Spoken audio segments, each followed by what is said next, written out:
자, 오늘 말씀은 이제 갈라디아서 2장 말씀입니다. 자, 우리 계속적으로 지금 갈라디아서 말씀을 지금 살펴보고 있습니다. 자, 갈라디아서 1장과 2장 말씀은 어떤 내용이냐면, 자, 사도 바울이 전한 이 복음의 권위가 어디서부터 왔느냐, 어떻게 이 바울이 전한 복음을 믿을 수 있느냐에 대해서 이제 논증을 하는 것입니다. 그래서 1장에서는 이제 바울이 전한 복음은, 자, 그가 사람에게서 배운 것도 아니다, 사람에게서 얻은 것이 아니다, 예수 그리스도의 계시로, 직접적인 계시로 내가 이 복음을 전하는 것이다, 이렇게 1장에서 말씀했습니다. 자, 그리고 지난 시간에 2장의 내용에서요, 이 복음이, 자, 바울 자기 혼자만의 확신으로 된 것이 아니고 이 복음이 교회를 통해서 인정받게 되었다. 그래서 자, 바울이 이제 계시를 받고 이제 14년 후에 예루살렘 교회에 올라갔죠. 거기서 바울이 교회의 지도자들에게 복음을 전했을 때, 복음을 제시했을 때, 교회의 지도자들이 이제 바울을 인정하게 됩니다. 자, 하나님께서 이 바울을 이방인의 사도로 부르신 것을 이 교회가 인정하고 공표하게 되는 거예요. 자, 이것은 무슨 의미냐면, 자, 하나님께서 유대인만 아니라 이방인도 하나님께서 그들을 하나님의 자녀로 부르셨다라는 거예요. 이방인도 하나님의 자녀가 될 수 있다라는 내용입니다. 자, 이거는 당시 유대인들에게 있어서는요, 너무나도 충격적인 사실이었어요. 자, 왜냐하면, 자, 이들이 그동안 가지고 있던 고정관념은 뭐냐면, 하나님의 백성들은 모세오경의 율법을 지켜야만 되고 그래야만 하나님의 백성이 되는 것이다, 이렇게 생각하고 있었는데, 지금 모세오경의 율법, 모세의 율법을 지키지 않고 있는 그 이방인들이 지금 바울이 전한 복음을 듣고 이들이 성령을 받고 하나님의 자녀가 된다는 거예요. 이것이 당시 유대교 안에 있었던 이 그리스도인들에게는요, 너무나도 놀랍고 충격적인 사실이었던 거예요. 자, 그래서 예루살렘 교회는요, 자, 이방인들 가운데 나타난 이 하나님의 역사를 보고, 자, 이것을 인정하게 됩니다. 그리고 사도행전 15장 보면요, 이제 공회로 모여서 한 가지 사실을 결정해요. 그게 뭐냐면, 자, 이제 복음으로 예수를 믿는 영접한 이방인들이 있다. 자, 그들에게 율법을 강요하지 말자. 모세오경의 율법을 강요하지 말자. 우리도 제대로 못 지키고 있는데 어떻게 해서 이방인들에게 우리 율법을 지키라고 전하겠느냐? 그냥 예수를 믿으면 구원을 받는다라고 이렇게 전하자, 이렇게 결정을 하게 된 것입니다. 자, 그래서 여러분, 이 사도 바울이 전한 복음으로, 자, 이제는 이방인들도요, 똑같이 유대인들과 똑같이 하나님의 자녀가 되는 것을요, 그 예루살렘 교회가 확인해 줬어요. 확증해 주셨어요. 자, 그래서 바울이 전한 복음은 이제 자신이 직접적으로 하늘의 계시를 받은 것과 동시에 이제 예루살렘 교회의 결정에 따른 거예요. 자, 그러니 바울이 전한 복음은요, 권위가 있는 거예요. 무슨 권위예요? 하늘의 권위와 이 땅의 지상의 교회의 권위가 있는 거예요. 자, 그래서 바울이 전한 복음은 곧 하나님의 뜻이 되는 거예요. 자, 그런데 만약에 이 하나님의 뜻에 어긋나게 되는 것은, 이 하나님의 뜻을 거스르는 것은 뭐가 되는 거예요? 하나님의 뜻을 거스르는 것이고, 자, 이 뜻을 거스르는 것이 그가 만일, 자, 당시 교회의 최고 수장이 누구냐면 베드로입니다. 자, 베드로가 설령 이 하나님의 뜻을 거스른다면, 자, 복음의 뜻에 반하는 것이라면 그도 마땅히 책망을 받아야 된다. 그도 마땅히 하나님 앞에 책망을 받아야 된다라는 것이 오늘 말씀의 내용이 되는 겁니다. 자, 오늘 말씀의 이 일이 어디서 일어났냐면, 자, 안디옥 교회에 있었을 때, 안디옥 교회에서 일어난 일입니다. 자, 안디옥 교회는 어떤 교회냐? 자, 최초로 이방인 가운데 교회가 세워진 교회예요. 순수 이방인들로만 이루어진 교회예요. 자, 이방인들이, 자, 유대인들에게만 있던 그 복음이 스데반 지사님의 순교를 통해서 교인들이 사방으로 흩어지게 되었어요. 그리고 사바니아와 이방 지역으로 가가지고 거기서도 복음을 증거하니, 거기서 그 안디옥 교인들이 최초로 복음을 받아들이고 이들이 성령을 받게 돼요. 그리고 예수의 제자가 됐던 겁니다. 그래서 안디옥에서 최초로 그리스도인이다라는 말이 나오게 됩니다. 자, 그래서 여러분이 예루살렘 교회에서 안디옥에 지금 교회가 생겼다라는 얘기를 듣고는 당시의 교회 지도자인 바나바를 보내게 돼요. 자, 그래서 바나바가 말씀으로 이 안디옥 교회를 돌보게 되었고, 또한 이 바나바가요, 당시에는 초야에 묻혀 있던 사울이었던 바울을 그 안디옥 교회로 불러내어서 함께 거기서 동사 사역을 함께 됐던 겁니다.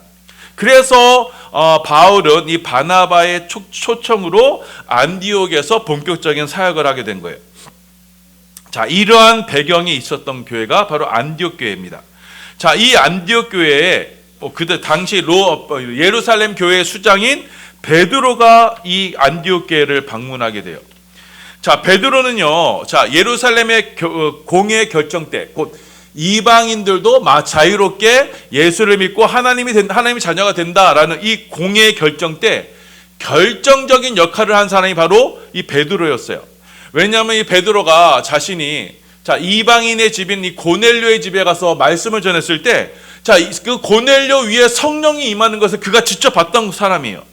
자, 그래서 이방인도 이렇게 하나님의 뜻을 따라 성령을 받았으니 이제 이방인들도 복음으로 하나님의 자녀가 된다. 이거를요, 예루살렘 공의회 때 아주 강력하게 주장했던 사람이 바로 베드로였던 겁니다. 자, 이처럼 우리는 율법으로 구원을 받는 게 아니다. 복음으로, 이방인들도 바로 이 복음으로 예수님의 십자가의 보혈로 구원을 받는다. 그렇게 공의 앞에 강조를 했던 거예요. 자, 그래서 이 베드로는요, 이방 선교를 하는 데 있어서 아주 큰 기틀을 놓았던 사람이에요. 자, 그가 예루살렘 공회의 결정에 있어서 결정적인 역할을 했기 때문에 안디옥 교인들도요, 이제 마음 편하게 예수를 믿고 하나님 섬길 수 있게 되었던 거예요. 자, 이 베드로가 지금 안디옥 교회에 찾아오게 된 거예요. 자, 그럼 여러분, 안디옥 교회 입장에서는요, 이게 얼마나 이 베드로가 고마웠겠어요? 자, 베드로의 그런 결정적인 도움으로 이방인들인 자신들이 이제는 할례를 받지 않아도 돼요. 왜냐면 이 할례 문제 때문에 이들이 지금 고통하고 있었을 때 이 예루살렘 교회가 결정을 했기 때문에, 이방인인 자신들도 이제 할례를 받지 않아도 됐기 때문에 율법을 지키지 않아도 구원받는다는 것이 확증됐기 때문에 이 베드로에게 너무나 고마워하고 있었습니다. 자, 그래서 안디옥 교회는 이 베드로를 반갑게 맞이하면서 이 베드로를 위해서 근사한 아주 식사 자리를 마련했어요. 자, 그 자리에 안디옥 형제들이 모여서 함께 즐겁게 식사를 나누며 즐거운 시간을 가지고 있었습니다. 자, 우리는 다 복음으로 한 형제여 한 자매다. 유대인이나 이방인이나 구분이 없다. 복음 안에서 이방인과 유대인은 다 하나다. 이렇게 즐겁게 식사를 하고 있었어요. 자, 그렇게 식사를 하다 보니까 그만 문제가 생기게 됩니다. 자, 어떤 문제가 생겼냐면, 베드로가요, 이렇게 안디옥 교인들과 이방인인 안디옥 교인들과 맛있게 식사를 하고 있는데, 그 식사 중간에 누가 왔냐면 예루살렘에서, 유대에서 야고보가 보낸 사람들이 이 베드로를 찾아오게 된 것입니다. 자, 그럼 여러분, 이때는 우리 통상 어떻게 하면 돼요? 자, 예루살렘에서 온 형제들을 보고, 야, 여기 어서 오세요. 여기 자리 있어요. 아직 식사 안 했죠? 와서 같이 식사합시다. 함께 먹고 마십시다. 이렇게 해야 했어요. 자, 그런데 베드로가 이때 어떻게 반응을 했냐면, 예루살렘에서 온 사람들을 보고는요, 다급하게 그 자리에서 얼굴을 감추고 다급하게 그 식사의 자리를 떠나버리게 됩니다. 그리고 함께 앉아있던 유대인들, 몇몇 유대인들도요, 자, 베드로가 자리를 뜨는 것을 보고 함께 그 식사 자리를 떠나버렸던 거예요. 자, 심지어 여러분, 여태껏 그 안디옥 교회에서 이방인인 안디옥 교인들과 함께 식사하며 함께 생활했던 그 바나바조차도 그 분위기에 휩쓸려서 그 식사 자리를 떠났던 거예요. 자, 그러니까 그 잔치 자리가 한순간에 어떻게 됐어요? 한순간에 찬물 끼얹은 듯이 아주 썰렁하게 된 거예요. 자, 갈라디아서 2장 12절 13절입니다. 봉독합니다. 시작. 야고보에게서 온 어떤 이들이 이르기 전에 게바가 이방인과 함께 먹다가 그들이 오매 그가 할례자들을 두려워하여 떠나 물러가매 남은 유대인들도 그와 같이 외식함으로 바나바도 그들의 외식에 유혹되었느니라. 여기서 게바는 바로 베드로를 말합니다. 베드로의 이름이 또 게바죠. 자, 이렇게 식사 자리에 지금 초청받은 손님인 베드로가 갑자기 떠나버렸어요. 자, 그리고 함께 있던 유대인들도요, 자리를 떠났고, 자, 그래서 이방인 그리스도인, 그 안디옥 교인들만 지금 머쓱하게 자리를 지키고 있었던 거예요. 자, 베드로는 왜 도대체 이런 일을 했느냐? 자, 이거는요, 당시의 유대인의 문화적 상황에서 이해를 해야 합니다. 자, 율법에는 이런 말씀이 기록되지 않았어요. 하지만 이 정통 유대교인들은 어떻게 했냐면, 그들의 규례에 어떻게 정했냐면은, 이방인들과는 함께 말도 섞지 말고 그들의 집에도 들어가지 말고 그들과 함께 식사도 하지 말아라. 왜냐? 이방인들과 그렇게 접촉하면 우리가 부정해진다. 이렇게 규정을 하고 있었던 거예요. 자, 베드로는요 평생 베드로를 비롯한 이 당시 예루살렘 교회에 있던 그 성도들은 평생에 이런 문화 속에서 살아왔어요. 그가 태어나기 전부터 이런 문화가 있었고, 그가 태어나면서부터 예수를 본격 성령을 직접적으로 체험하기 전까지 이러한 문화 속에서 살고 있었어요. 이방인들과 얘기를 섞거나 그들의 집에 들어가거나 함께 식사하면 아주 큰일 나는 걸로 알고 있었어요. 그것이 그들의 고정관념이었어요. 자, 그래서 이들은 분명 베드로도 분명히 알고 있었죠. 고넬료가 성령을 받는 걸 직접 봤어요. 자, 그래서 분명 이방인들도 복음으로 하나님의 자녀가 된다. 자, 그러니 이방인 그리스도 형제들과 함께 식사하는 거, 함께 교제를 누리는 거 아무런 문제가 되지 않는다. 왜? 저들도 하나님의 자녀니까. 자, 이렇게 베드로와 유대인들은 그렇게 머리로는 이해하고 있었지만, 여러분, 습성이라는 게 이렇게 무섭습니다. 그들이 그간 살아왔던 습성, 그 문화 때문에 순간, 자, 베드로가요, 예루살렘에서 온 사람들, 그들의 눈치를 보게 된 거예요. 자, 마치 하지 말아야 할 일을 들킨 사람처럼 이 베드로와 유대인들은요, 자, 식사를 하는 도중에 황급히 자리를 떴던 거예요. 이방인들과 함께 식사하는 모습을 저들에게 들키지 않으려고 그 자리를 떴던 거예요. 자, 이 모습을 누가 똑똑히 보고 있었느냐? 바로 바울이, 그 안디옥에서 지금 사역하고 있는 바울이 그 모습을 똑똑하게 보았던 거예요. 자, 그러면서 베드로를 향해서, 그 성경에 보면요, 면전에다 책망을 했다고요. 얼굴을 똑바로 쳐다보면서, 아니 너가 어떻게 이럴 수 있냐? 이렇게 막 꾸짖었어요. 베드로를 꾸짖었어요. 너가 지금 이방인들에게 지금 복음을 전했지 않느냐? 그러면서 고넬료 집안이 구원을 받지 않느냐? 그 복음으로 이방인의 구원을 전했던 인물, 과연 너가 맞느냐? 너가 이러한 일을 했으면서, 너가 이러한 일을 경험했으면서 어떻게 이방인들에게는 다시 유대인의 율법을 전하려고 하느냐? 이렇게 지금 책망을 하게 됩니다. 우리 14절 말씀입니다. 14절 말씀 봉독합니다. 시작. 그러므로 나는 그들이 복음의 진리를 따라 바르게 행하지 아니함을 보고 모든 자 앞에서 게바에게 이르되 내가 유대인으로서 이방인을 따르고 유대인답지 않게 살지 아니하면서 어찌하여 억지로 이방인을 유대인답게 살게 하려느냐 하였노라.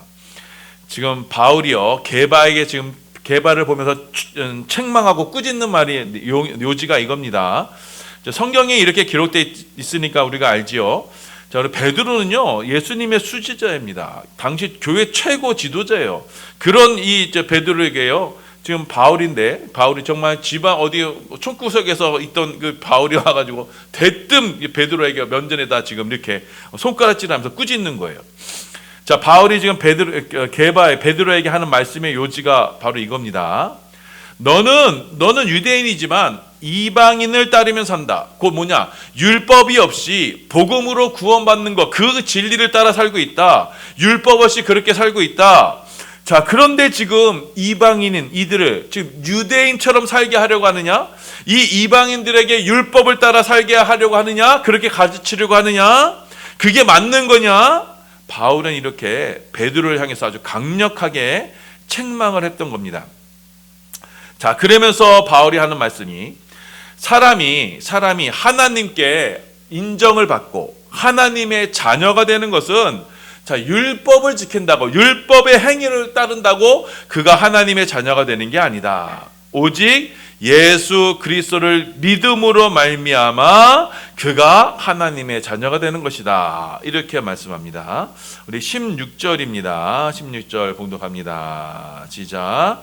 사람이 의롭게 되는 것은 율법의 행위로 말미암음이 아니요 오직 예수 그리스도를 믿음으로 말미암는 줄 알므로 우리도 그리스도 예수를 믿나니 이는 우리가 율법의 행위로서가 아니고 그리스도를 믿음으로써 의롭다함을 얻으려 함이라. 율법의 행위로서는 의롭다함을 얻을 육체가 없느니라. 자, 사람이 의롭게 된다는 것. 자, 의롭게 된다는 것은 무엇이냐면 하나님께서 그 사람을 인정하시고 그 사람을 칭찬하시고 그를 받아들이시는 것을 자, 사람이 의롭게 되는 것입니다.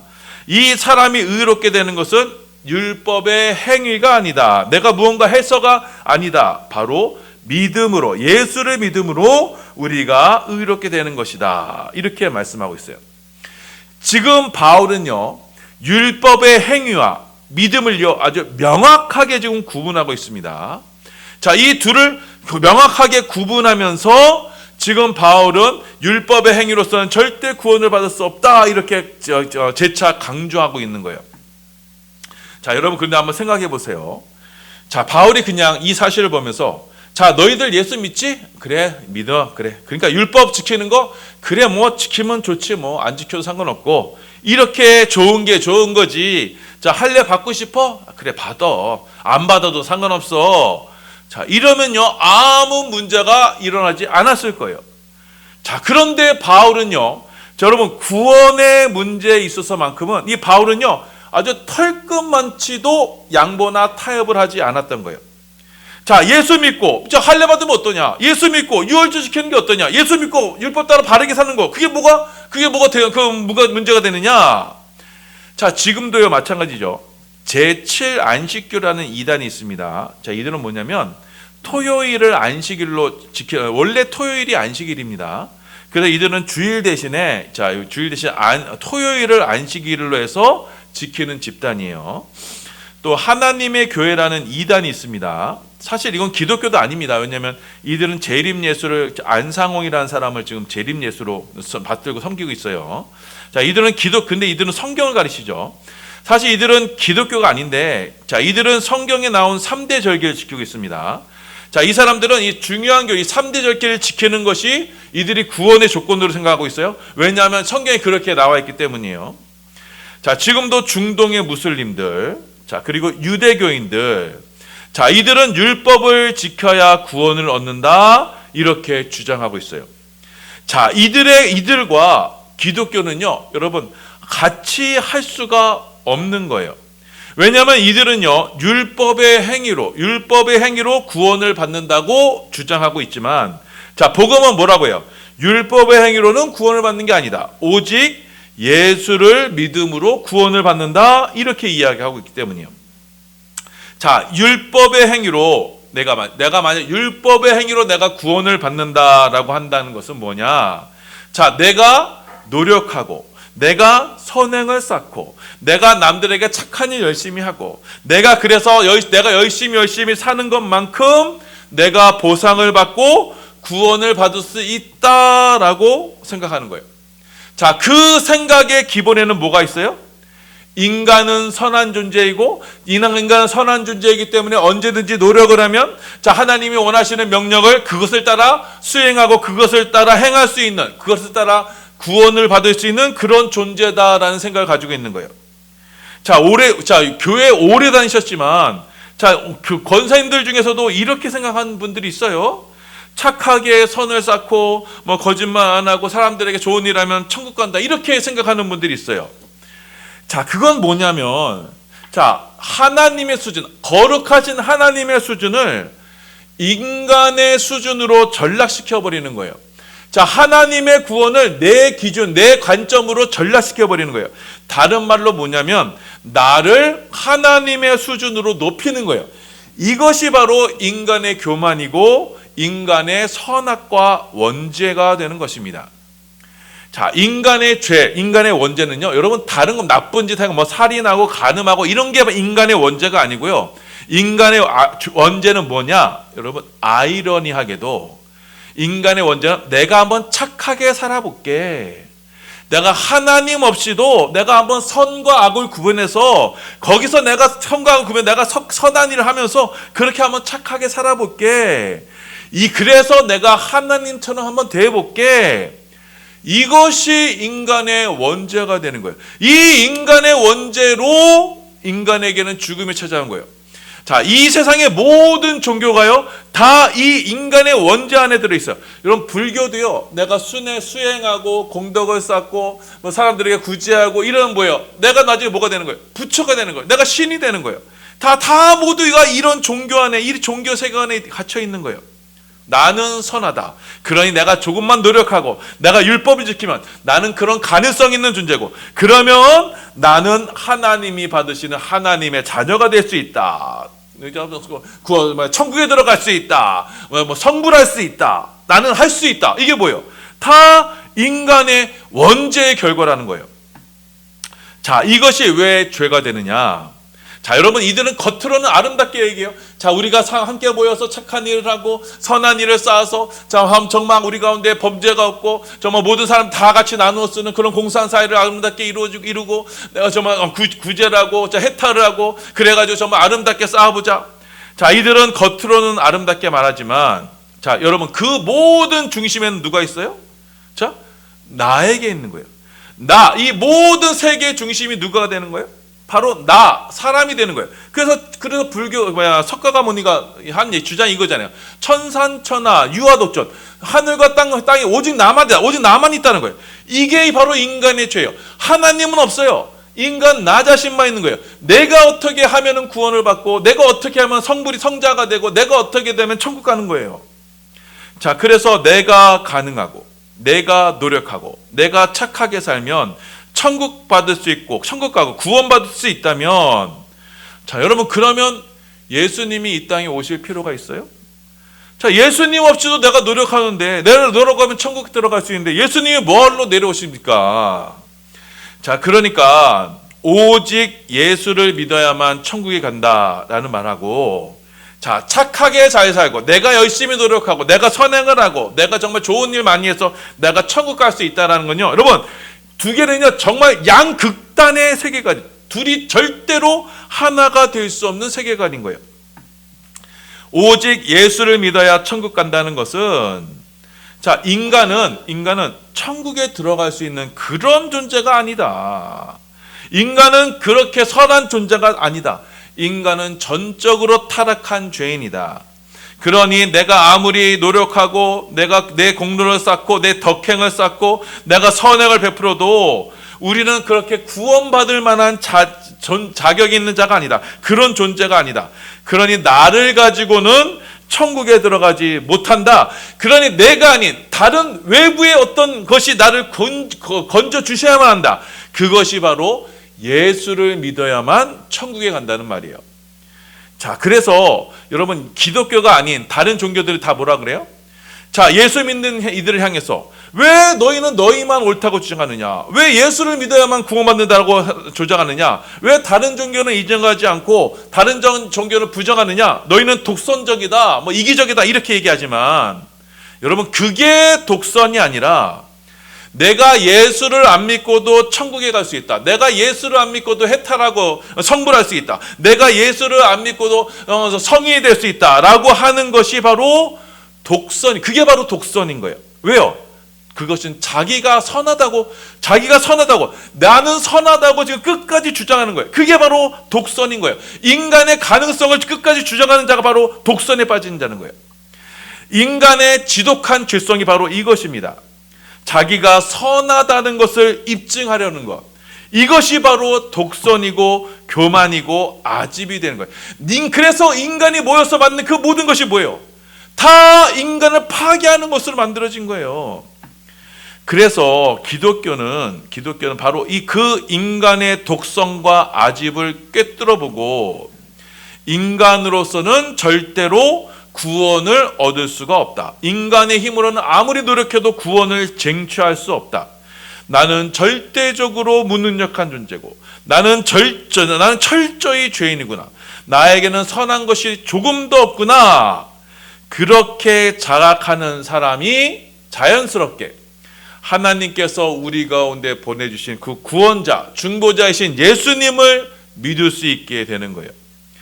자, 그래서 우리가 여러분 예수를 믿는다는 것 자체도요, 여러분 내가 믿는 게 아니에요.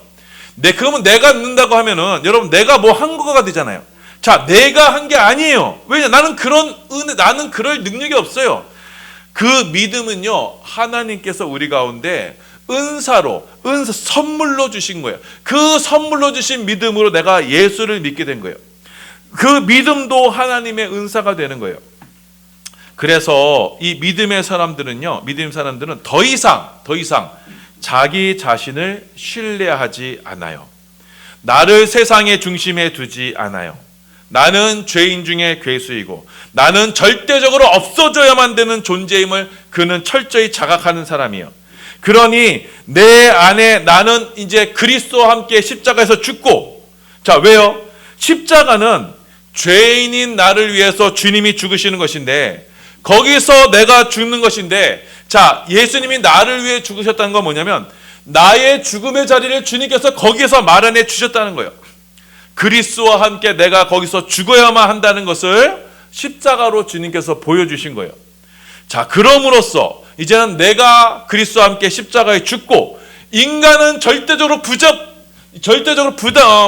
불가능하다. 인간의 힘으로는 절대로 하나님이 원하시는 의에 이룰 수 없다라고 보여주는 것이 바로 십자가예요. 그 십자가에서 나는 그리스도와 함께 죽고, 이제 믿음으로 부활하신 예수님이 내 안에 살아계시는 것. 그래서 이제는 내가 사는 게 아니라 내 안에 예수님이 사시는 것. 이것이 바로 예수를 믿는 복음이 되는 겁니다. 우리 갈라디아서 2장 20절입니다. 봉독합니다. 시작. 내가 그리스도와 함께 십자가에 못 박혔나니 그런즉 이제는 내가 사는 것이 아니요 오직 내 안에 그리스도께서 사시는 것이라. 이제 내가 육체 가운데 사는 것은 나를 사랑하사 나를 위하여 자기 자신을 버리신 하나님의 아들을 믿는 믿음 안에서 사는 것이라. 아멘. 자, 이것이 바로 기독교 신앙의 복음이 되는 것입니다. 이것이 기쁜 소식이 되는 거예요. 내가 예수와 함께 죽었다. 나의 이 인간의 원죄 죄덩어리, 그 원죄 덩어리 나가 십자가에서 죽었다. 그리고 그 율법의 최고봉인 그 십자가로 말미암아 내가 그리스도와 함께 죽었다. 그리고 이제는 내가 사는 것이 아니라 내 안에 그리스도께서 살아계신다. 이것이 이 믿음이 우리 가운데 구원이 되는 것입니다. 그래서 하나님께서는 이 죽음의 세상에 이 십자가로 이 구원의 손길을 우리 가운데 내미신 거예요. 율법의 행위가 아니에요. 사람의 어떤 선한 능력이나 사람의 어떤 행위나 공적이 아니에요. 내가 아니에요. 나로서는 구원을 받을 수 없어요. 나의 선행, 나의 공적이 아닙니다. 오직 예수를 믿으러, 예수의 의로서, 예수께서 십자가에 이루신 그 의로서 내가 구원을 얻는 거예요. 그 십자가의 주님과 함께 내가 죽음으로써 우리는 구원을 받게 되는 것입니다. 그러니 교회는요, 교회의 유일한 자랑은 그럼 뭐하겠어요? 여러분, 사람이 절대로 자랑되어서는 안 돼요. 사람이 높여져서는 안 됩니다. 인간은 죄덩어리예요. 자, 사람의 공로, 사람의 어떤 선행, 이게 자랑되는 게 아니에요. 오직 은혜, 오직 주님의 은혜인 십자가만이 자랑되고, 그 십자가에서 내가 죽었음이 자랑되어야 되는 것이 바로 교회가 되는 것이고 우리 반석교회의 사명인 줄 믿으시기 바랍니다. 자, 그래서 이 말씀을 기억하셔서 우리 반석교회는 바로 이 복음의 진리에 굳건히 있어서, 여러분 베드로조차도, 예수님의 수제자인 베드로조차도 순간 여러분 그 복음의 진리에서 벗어나잖아요. 자, 우리가 이렇게 말씀에서 벗어나는 일이 너무나 많아요. 자, 우리가 그래서 항상 우리가 말씀의 중심으로, 복음 중심으로, 십자가 중심으로만 나아가야지, 우리가 잠깐 한눈 팔면요, 우리 또 다른 바벨탑을 쌓고 있을지도 모릅니다. 그러니 우리는 항상 이 복음으로만, 십자가 복음으로만 함께하고, 그 십자가의 좁은 길, 십자가의 좁은 문으로만 향해서 우리 모든 반석의 성도들, 이 복음의 진리 안에 굳건히 세워져가는 축복의 성도들 다 되시기를 예수님의 이름으로 소원하며 축원합니다. 아멘.